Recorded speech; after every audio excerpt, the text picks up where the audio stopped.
is Denny. But they're not really making a lot of momentum just yet. We're going to have to see if Bubba can pull them up through there. Denny wasn't able to do it. So Denny Hamlin, co-owner of Chastain right now, but he really likes who's pushing him. Listen to the radio. Obviously, I don't know how easy you're riding, but it seems like the 6 can put in boost mode. Brad West got a good car, too. I'll think about for later. Doesn't like the He got penalized for speeding. And then after that radio transmission, He was penalized for speeding on pit road. Got busted for speeding. He mentioned Brad Keselowski. He mentioned Kevin Harvick. So how much of your race, especially in stage 3, is about building that list of who you work well with and who you don't? I bet Josh was like, are you sure? I don't know, man. I mean, we've seen something with Brad. He can pushes well, pushes aggressively.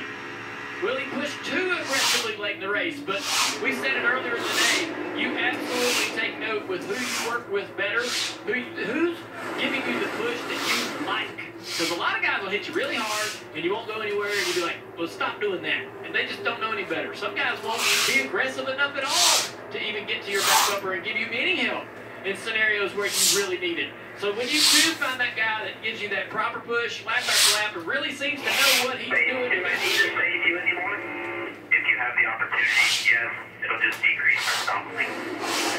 There you go. Hey, do I need you to save any more fuel? Yeah, you can help our pit stop. More fuel you save, the less we have to put in on pit road. Fifth car line at the top there before Kevin Harvick. Little shout out to Rodney Childress, his crew chief. 600 starts on top of the pit box. That's an impressive career with a lot of wins. 37 with Harvick. So another camo car. I don't know about the camo cars as draft tracks. I'm having a hard time picking them out. Here comes that inside line again. A little momentum for the 11 of Denny Hamlin. It's really interesting. Denny Hamlin got all the way to the front. It took him forever to get there, got all the way to the front, and then in about one lap, went from the front to about 10th, maybe 15th in that range. And now it's taking multiple laps to get himself back towards the front with a little bit of forward momentum. It was interesting listening to the radio of the 12 of Ryan Blaney when he talked about Keselowski, because it wasn't that long ago that Brad Keselowski was very vocal about the way people blocked him at racetracks like this. He said, I didn't like it. I don't like it at all. And if somebody tries to block me, I'm going to run right through them. Well, now he's to the point where we're hearing from Ryan Blaney that he likes the fact that he's a good pusher here at the Super Speedway. Once again, you see the 11 getting some momentum off the nose of the 17. Kim. And Ryan Blaney might like how Brad Keselowski pushes, but Ross Chastain does not. I talked to Ross this morning, and 2 laps to go in regulation. And he said there's a couple guys, but there's one guy that I don't necessarily trust. That's Brad Keselowski. He said, yeah, he might be an aggressive pusher, but sometimes he's too aggressive, and you lose the car. Yeah, Trucks had overtime, Xfinity went green, and so he's not on the ones Cup list as had far as 2 people in who are regulation. pushing him around the track. Oh, no. That 12 up the racetrack a little bit. Brad, very patient not to make contact with the back bumper of the 12 car on the left rear corner. And look what it did to the front. That required Chastain to make a move to go down to block Denny Hamlin. Now they're on the outside of Chastain. One little move like that, it completely mixes the field up. Now the high line being led by Blaney. So Brad was probably a little more patient in pushing the 12 with the 1 car in front. Now with the 1 car out of the way, Brad can be more aggressive if he wants to. Let's see what he does with that. Remember, Brad and Ryan used to be teammates. They raced together for a long time, pushed each other around these racetracks. All right, let's listen into the 12 spotter, Josh Williams. There's a hit. 6 help me get there first. Half, but lane 6 is going to be to push. You're still clear. 6 is not clear yet. So half to the bottom. 6 is not clear. But lane's going to push into the corner here. Still half to the bottom. 6 with you. Half to the bottom, right with you inside corner. That's right. Half off to your help. That's tight with the 6 to the 38. 6 trying to get back to you.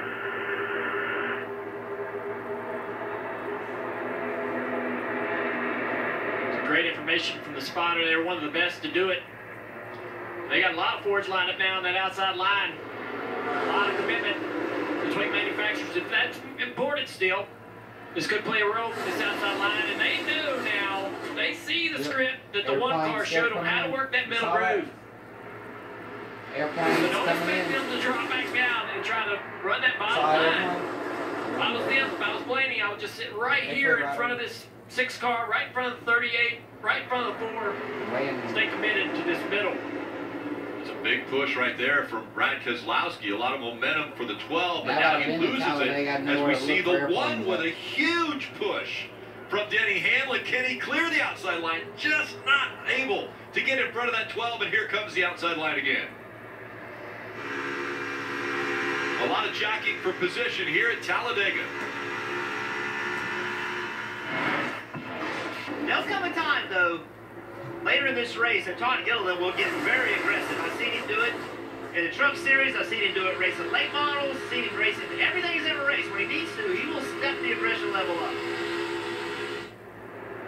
Parker. Well, guys, about 6 cars back in that top lane is that white Ally Chevrolet. Not being driven by Alex Bowman. He's out with concussion symptoms, but... Here comes a caution. In the 38, Gilliland, we've got the 34. At 6 laps. Michael McDowell, they haven't won in 22. Here comes the inside line again. Eric Jones out front. It's like that 34 can push a little bit better than that 1 car. I know Chastain's in the back of this 12, but it's almost like he can't get into him and really give him the push that he wants. There it is. Yellow on the racetrack, guys. Caution. The 16 car, Daniel Hemrick, has come down pit road. I think he left his pit box and the car has shut off. He's sitting basically in the last pit stall. Dave, what are you hearing? Motor issue on the 16. He actually talked about jumping out of the car himself, getting over the wall if they're staying green, but then the caution came out. So basically, we're the 16 sitting. If we get a little bit wider, this is what we have to think about. The end of the truck race, we saw cars spinning. You see tire tracks all around there. You just cannot have a driver sitting still on pit road like this. We've talked safety all week long. Car designs, concussions, all of this. As excited as we all are, NASCAR has the impossible task of having to ignore how good the racing is and say, Daniel Hemrick is in an unsafe situation. We can't have him getting out of the car right there. So we put the caution on the racetrack. It's unfortunate, but I'm not sure what else the 16 could do. You can't bring anybody to his, aid without a little bit of fire in the grass there. Yeah. But you can't bring any aid to Hemrick while the cars are under green. That's over in turn 4. Yeah, that happened. That's probably the parts pieces out of the 16's engine. Yeah. Would be my guess. That's the engine problem, is he's missing those parts that are burning down in turn 4. I've never seen that. Motor chunk a part out and set the grass on fire. Yeah, possibly. I thought we put that out last night. Okay. You've been around a long time. Miles Stanley filling in today. Might get a win at Talladega. All right, so how do we get this win? All right, everybody has a job to do. What you just heard, Ryan Blaney, he wants somebody pushing him. Eric Jones wants somebody pushing him.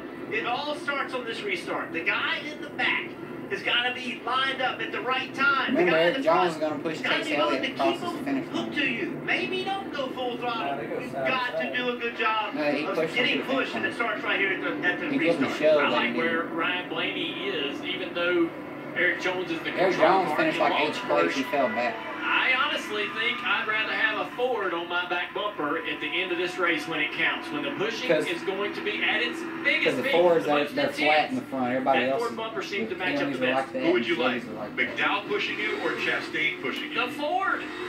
You want the Ford. You want Michael McDowell pushing you. All right, we're about to find out. 2 laps remaining.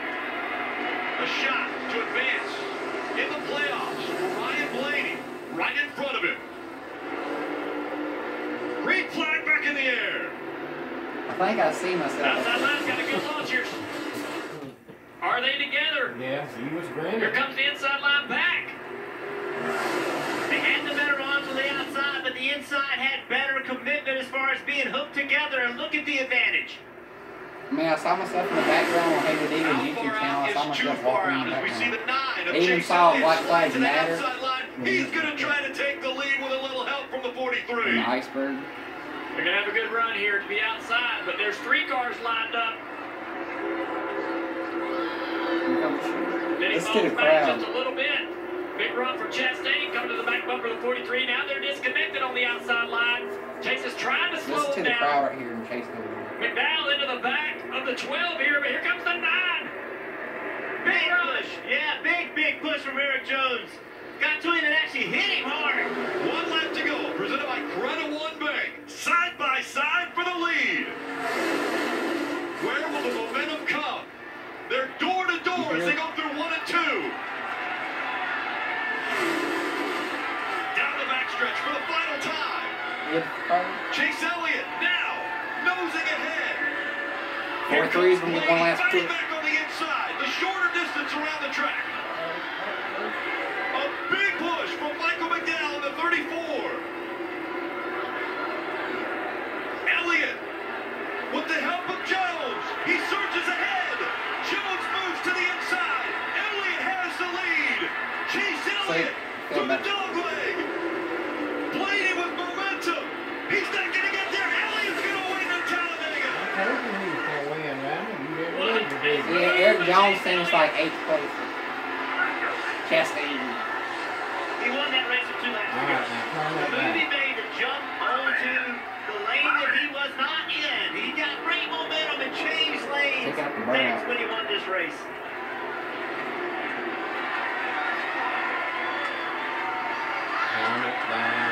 Chase Elliott, after a poor finish at Texas, finished outside the top 30, was in jeopardy of advancing into the round of 8. That is no more. He has carved himself a spot in the next round of the playoffs. What a classic Talladega finish. Just an exciting race all the way through. We got an amazing run to the end.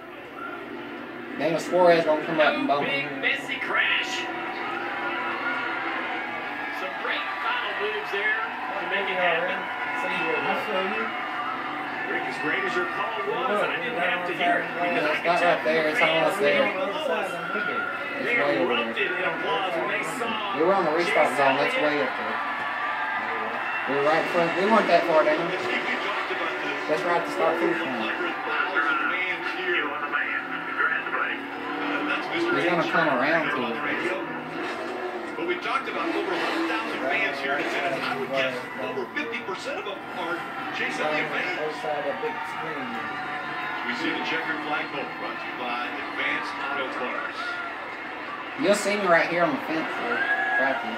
NASCAR's most popular driver at NASCAR's most popular racetrack, and it was packed today.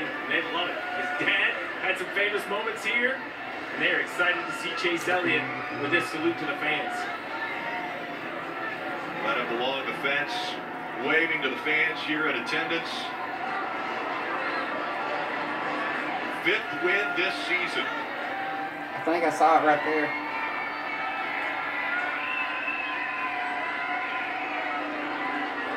You already passed up by now.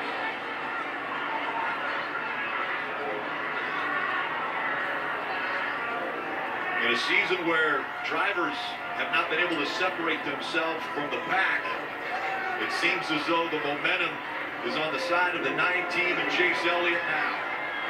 5 wins, the most of any drivers this year. And now, a position squarely in the round of 8. And he continues to have the most playoff points, which will move with him into that next round, which will make it just a little bit easier to get into the championship 4 at Phoenix. I have a feeling when he gets out and does this front straightaway interview, he's going to have something to say about Eric Jones and how much help he got from that 43 there on that final lap.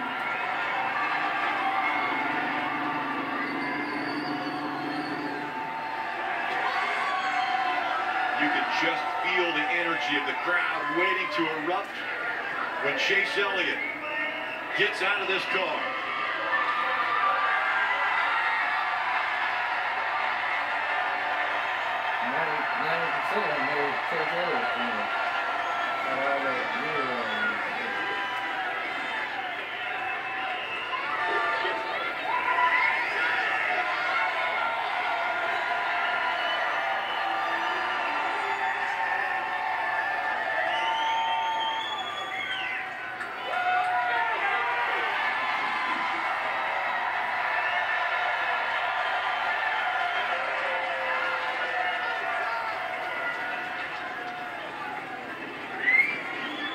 18 career wins for So Shea it Silly. wins. We'll see you in the next one.